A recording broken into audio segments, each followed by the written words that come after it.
The locomotive grew. One piece of metal here and one there. 1,000 and again 1,000 screws. Pipes for miles.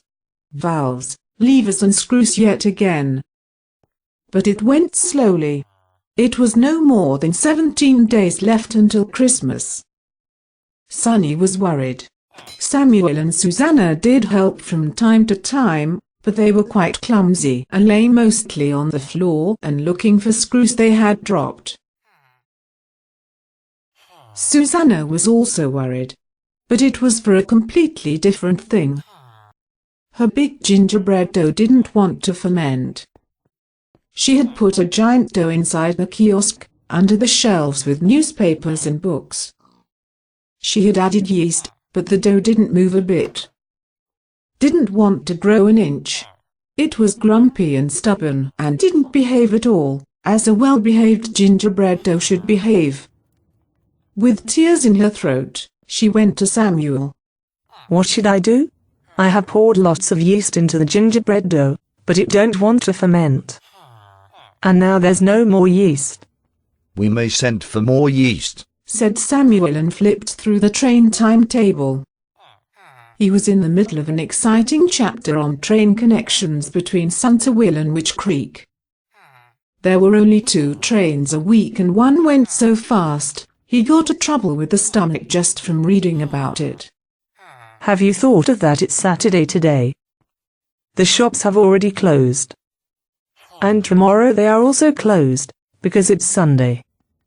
And until Monday, I can't possibly wait. The gingerbread cookies are already all eaten." Samuel reluctantly dropped the train timetable. It was a long step between snorting trains and ordinary baking yeast. "Can't you make gingerbread cookies without yeast?" "Not any good gingerbread. Not the ones I usually do. But it can't be helped. If we can't get yeast, we must be without gingerbread cookies. There are lots of people who are without gingerbread in this world."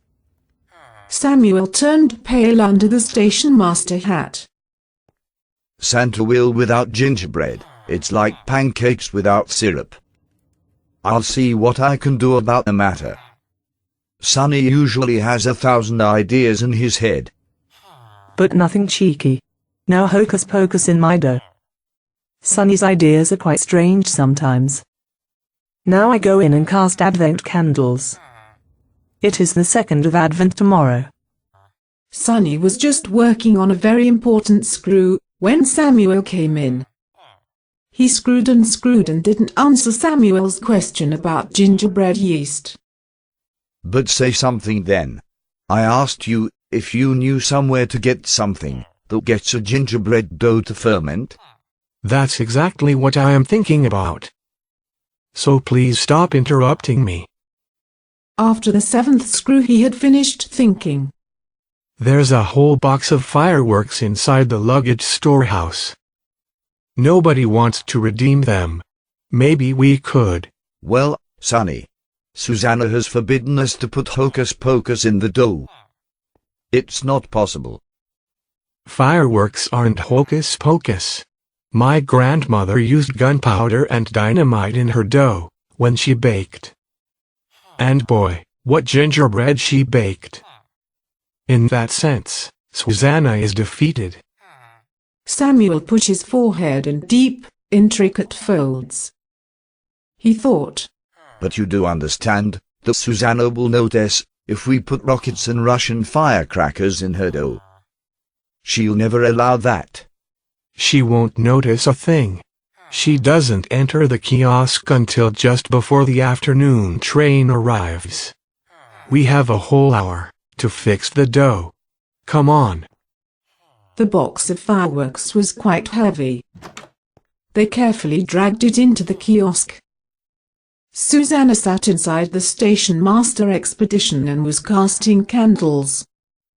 She was way too busy to notice anything. The dough was in a large pot. It was a boring dough. It looked angry, not at all soft and round and tanned like a real gingerbread dough should look. "It really needs to be spruced up. We will probably fit all the fireworks in it. Maybe not the biggest rockets, but the Russian bangs and the suns and the explosive shots. We are kneading down them well. Not a trace will be seen of them then. Sonny kneaded while Samuel handed him the pieces. The dough was big and most of it fit. What happens now? Doesn't it start to ferment soon? It will take a while. First, the peppercorns in the dough should heat up the fireworks. But then, boy, you should see sparks. I bet that no gingerbread dough in the whole world will ferment like this.